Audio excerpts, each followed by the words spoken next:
Today on the TMZ Podcast. Hello and welcome to the TMZ Podcast. I'm Charlie Cotton and today I'm joined by Derek Kaufman. How are you, Derek? Brought in the heavy hitter for some heavy news, huh? Absolutely, man. All right. Did you have a good weekend? You feeling good? It was okay. I'm actually mid-fast, I haven't eaten in a couple hours, since Saturday. Oh, that's So more than a couple More than hours. 24 hours. Yeah, I'm a little bit loopy. Why are you fasting? I have a medical procedure called a colonoscopy where they're going to put a camera, Oh. take a look-see. Oh. They don't want anything blocking their view. Oh, I'm sorry I asked. That's enough detail of that. Okay, Unless very you'd good. like more, we can do the whole episode on it, I'll tell you. No. how my evening was. No, let's move on to the news. Let's move on to All the right. news. We're going to talk about Drake and his big weekend. My favorite story was him beefing with Joe Budden, this podcaster / rapper. Interesting you call him a podcaster / rapper. That's a big part of their dispute. We'll get into that. It is such a funny beef. We'll talk about Kim Zolciak. She's down, she was filming this Surreal Life TV show, and she was flirting it up with someone that I would not have expected her to have a thing with. What a couple it would be. What a couple it would be. But to begin with, massive news, obviously. Hamas, their attack on Israel. You probably saw a lot of footage coming out this weekend from that music festival, from different towns and cities in Israel. Just shocking news. It's horrific stuff. I mean, Hamas staged a massive attack, and it really caught Israel off guard. Israel is known for its Iron Dome, its defenses, and so forth, and keeping their people safe. There was a music festival near the Gaza Strip, and this attack was so coordinated. There were hang gliders, there were people on motorbikes. They blasted through the concrete, electrified, barrier, and came in and opened fire on concert goers. They've killed, hundreds of people. There are videos on social media of, Israelis running from this festival through an open field, cowering in bushes. It's absolutely horrific. They've taken a lot of hostages. They've grabbed a lot videos, of people, man. and they're horrendous because you hear people pleading for their life. I mean, these are truly just civilians at a music festival. So it's a terrorist attack done by a coordinated effort from a sort of quasi-political organization like Hamas. Right, yeah. Those videos of them snatching the concert goers and putting them on, particularly that woman on a motorcycle, being taken away, and her parents have come forward now to talk about how scared they are. Those videos coupled with them parachuting in from these planes into these cities. It's just some of the most shocking stuff I've ever seen. Yeah, and it had been planned for a long time, apparently. Some of the news is coming out, and there's a lot of speculation about whether Iran was behind it, whether there's a Russian connection. All that will sort of play out, but we do know that it was very planned, and Israel was caught a little bit flat-footed. They had a lot of their security forces on the West Bank to deal with security issues over there, and they didn't have the sort of buildup that they had ordinarily. Israel prides itself on defending its people, but there was a sense that the economic involvement of sort of people in the settlements near Gaza into getting work permits to go work in Israel had calmed things down. Well, that just wasn't the case. They were planning a military operation. They got caught. Now, Netanyahu, the prime minister of Israel, is saying, big mistake. I mean, he doesn't mince words. He says, it's not around. We are going to viciously retaliate and so forth. So I'm just worried. That region is very, very unstable now. Absolutely. Now, This is TMZ, not CNN. Yeah. So let's discuss the celebrity angle to it. We need to, because this is a big deal. So go on. It is, because can you answer for me why it is so controversial for a celebrity such as Kylie Jenner, because this happened to her? Why is it controversial to post support of Israel, so much so that Kylie had to take down her support? Yeah, so look, Israel and Palestine is a very divisive issue. So by posting anything showing sympathy for one side or the other, you're going to get a backlash from the people who are on the other side of the issue. It's a hot button topic. It's like abortion. If you espouse some opinion on this, the people who disagree with it are going to disagree vociferously. So she tried to thread the needle and say, look, this is a humanitarian crisis. People were killed, and sort of a pro-Israel sentiment because the people who were attacked were Israelis, right? Mm-hmm. She quickly backed away from this. A lot of her fans are probably on the sort of left end of the spectrum, and there's a sort of pro-Palestinian sort of contingency that say the occupation has caused these people in Palestine to live below the level of Israelis, and this is the outcome that you get. You get violence when people are oppressed for a long period of time. And they came at her with such force that she pulled it down. Now, that's the worst thing you can do. You should sort of not say anything before you sort of put up a sort of half-hearted, supportive thing and then take it down. That mealy-mouthed, wimpy sort of attitude is only going to get more flack. It means that she basically had no understanding of why this conflict was taking place in the first place, which is why she saw, a terrorist attack, put up, support of the home team, That's right. But then she didn't really understand, the seriousness and in the years-long, decades-long, 100 years of conflict between these two. It's really complicated, It's right? very complicated. And for her to sort of wade into these waters without understanding that this would ruffle a few feathers was naive at best. A lot of people came after her and said, one of your best friends is Gigi Hadid, who is Palestinian. Mohammed Hadid is Palestinian. Yes. And they said, how could you do this? Gigi is sort of more intelligent about the issue. She's thought about it a lot more. I don't agree with Gigi Hadid's Did she sort post? of stances. I don't know. I don't know if Gigi's. I would imagine that her position is not very pro-Israel. She would come at it from the other side. But people were saying, how dare you do this to a friend? It's not a friend issue. It's not any of that. It's just that she shouldn't have taken a stance on something she doesn't understand at all. That I think was her big mistake. Kylie Jenner should be posting, eyeliner selfies, Totally. not talking about Israel Palestine. Totally. Well, I mean, celebrities who have posted and left it up, Madonna, Natalie Portman, Josh Gad.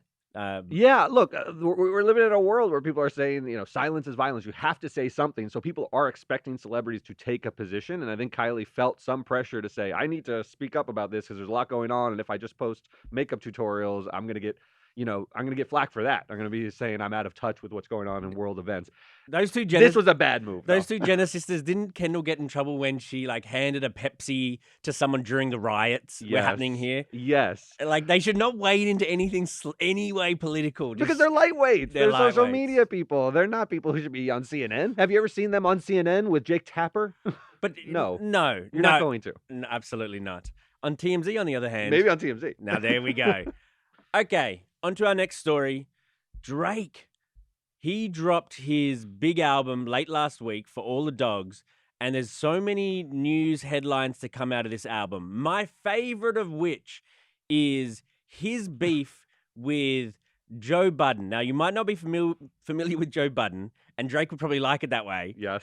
But he is a rapper turned podcaster, and if Drake is to be believed, he's the poster child for frustration and surrendering. Yeah, so Budden on his podcast said Drake is rapping about kid stuff. He's still rapping about banging 25-year-olds, and he is obviously this album. I have a take on Drake. I'm curious on yours. I think you're probably with me, but for the dogs, it makes him sound like he's trying to be cool, right? That my big issue with Drake is turning 37 years old. He's close to my age. He's definitely close to your age as well. And it's strange to still be rapping about all the things that you cared about in your mid-20s when you're the old guy on the block now. And that's what Joe Budden is saying. He's like, enough, man. We get it. You succeeded in that world, but grow up as a rapper. Drake didn't like that. Let's have a bit of a listen now to what exactly Joe Budden had to say. This is like he rapping for the children. And that's yo, dog, I had to look up how old this nigga was when I finished listening to the album. Mm-hmm. You are 36. Your birthday is in 20 days. I Googled that too. You will be 37 years old. Get the fuck away from some of these younger niggas and stop fucking these 25-year-olds. I want to hear adult Drake rapping for adult people.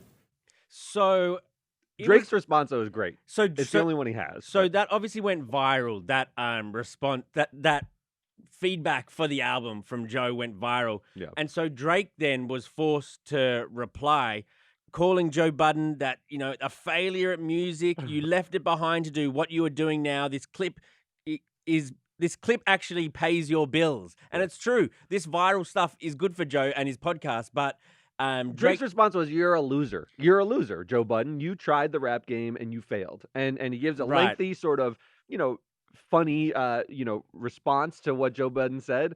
But Joe is a podcaster now, and he's right that he looks like he's sort of left rap behind to do this sort of provocative stuff on podcasts to go viral. And Drake is calling him out on that. Everyone's saying Drake eviscerated him. I still think Joe Budden has a point. Don't you want to hear Drake evolve as a rapper? But you think he has not evolved at all? I know this is just Derek and Charlie discussing has Drake evolved as a rapper. What do we know? But when I see Drake or when I hear Drake, anything, I feel always the desperation behind him clinging to relevance. Like he is now sort of his album has a lot of YouTube personalities I've heard and so forth. And I respect him. He's a good rapper, but he hasn't gone anywhere. He's just trying to stick with the trends constantly. And that's what Drake isn't even denying that. He's saying, look, I'm successful. I'll give you the roadmap and the recipe for success. Don't take it from a loser. Yes. But Joe Budden is saying, I maybe wasn't seeking the same thing. I wanted to be credible as a rapper. I don't think Drake cares about that. Drake at the end says, I own a 767. This guy barely ever flies first class. That's his last response. Okay, you've made more money, definitely, than Joe Budden. But does that win the argument to you? Yeah, I mean, yes, it wins. it wins the argument because this is the first time we're discussing Joe Budden on the TMZ podcast, and it's probably the last, unless he's like beefs with Drake again. Like if the only game is relevance, Drake wins. Right. Drake is a much more relevant, more successful rapper. I don't think Joe Budden is saying that he's more successful, but if you ask people who really love rap, Joe Budden is a better rapper. Is that right? That's what I've heard. Is that right? Is that he knows how to put together a verse better than Drake, and he's respected more as a lyricist than Drake. Now, Drake sells a lot more albums, so it sounds to me like you care about that just trumps. Whoever has a 767 wins, but like, I don't care. Soulja Boy at some point had a 767. Is he the best rapper ever? Did he have a 767? Oh, he was standing at the front of one, wasn't he? Yeah, he took a picture outside of one, I think. Yeah. But at some point, he was gigantic. Was he ever better than, I don't know, some great rapper? No. Yeah, I'm not. Is he better than Tupac because he's? I don't have the authority to talk on who's better rapper. Like I've got no idea. But I like the beef, and I love it. There was also beef about Drake allegedly rapped about how Rihanna is average in bed. Yeah, that was weird. Yeah. I don't know. I mean, that was weird. I read those lyrics and I was like, oh, do you want to go down this road? Because she's beloved. She's beloved. A$AP Rocky is cooler than him. I don't think I'm going out on a limb and saying that in terms of like public perception, he's cooler. I mean, he's not as successful. So for Drake to say that, it sounded like sour grapes. I always interpreted him pining after Rihanna. That was the whole story, is that he really wanted Rihanna, and then she found a husband, and she has a lovely family now. Now he's saying it wasn't that good? Maybe that's why he's bitter, and he's saying bitter. It's just bitter. Yeah. Also, other Drake news was that 21 Savage joined Drake on stage in Canada. So this is the first time that 21 Savage has been outside of the United States of America since his visa was illegally ended. You know what I mean? Since he was like 10 years old. Yeah. So finally he gets to go on a working vacation. And he blew it for a Drake concert? I know. He waited all this time and went to a Drake concert? And he just went to like Toronto or something? Like, come on, man. There's the Maldives are out there. Beautiful. I know, man. That's the stamp you want on your passport after all this time, is to go back to Canada? I'm sure he'll be like globe-trotting around with Drake around the world for the rest of the tour. But it was just funny. 21 Savage cool?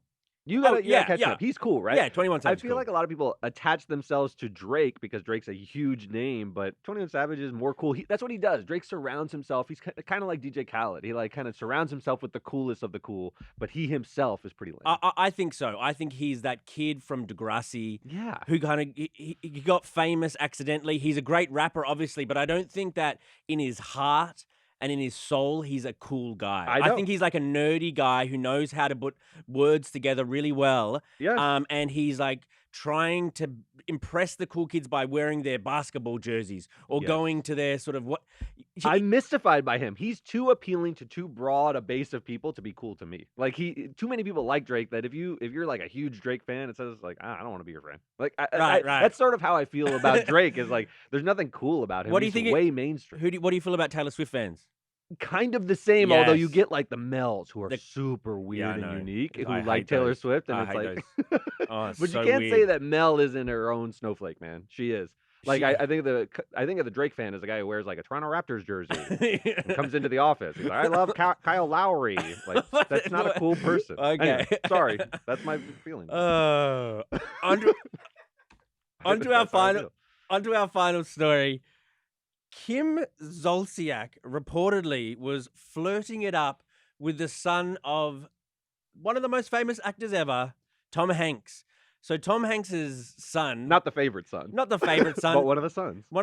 there's one son that's like a famous actor, Colin. Hanks, and then there's another son who's a famously Ne'er-do-well. does nothing, Chet Hanks. Actually, he's a wannabe rapper, I think. Actually, Yeah. he's a wannabe everything. But he's on this new reality season of the Surreal Life, Yes. and apparently, Chet Hanks and Kim Zolciak were all flirty and like loving each other. What's the age gap between them? Do you know? I I believe Chet Hanks is like maybe in his early 30s, and Kim Could- Zolciak is getting on in years.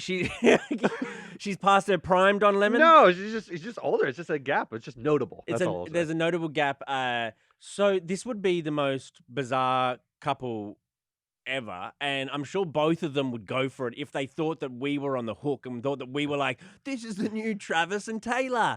You know, I'm sure they'd both go for the reality storyline, but it's just the most bizarre. Like, if you don't, It's surreal. They're on Surreal Life, right? And you look around and you're like, with all of these, generously B-listers and Yes. some C-listers. That's the point of the show, though. I'm not shading them. You get that show that used to have Gary Coleman on it from Different Strokes. I mean, it's not the, Yeah. the cream of the crop. That's No. what Surreal Life is supposed to be kind of funny.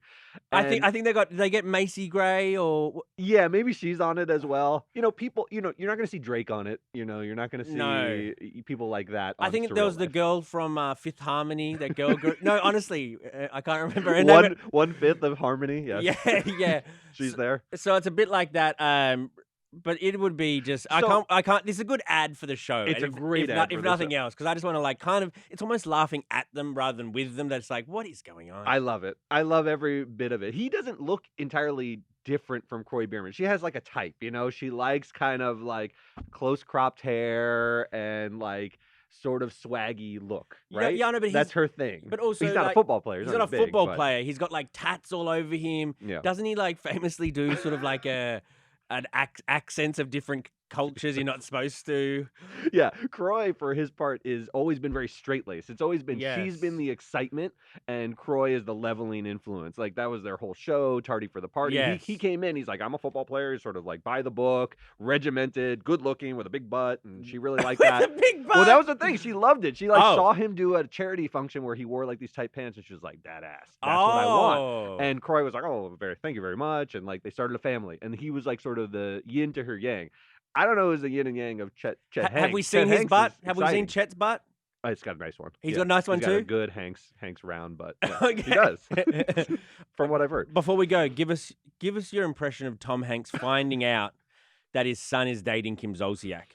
Oh, Rita, get in here. We got a lot to talk about. Rita, we got a situation. I don't know. Rita, we have a problem. Rita, we have a problem. Oh, there you go. 'Cause he was There's on your the- Apollo 13. Apollo 13, there we go. All right, then. Thank you very much, Derek. All right, good to be here. Okay, thanks, care, guys. guys. See you tomorrow. Bye.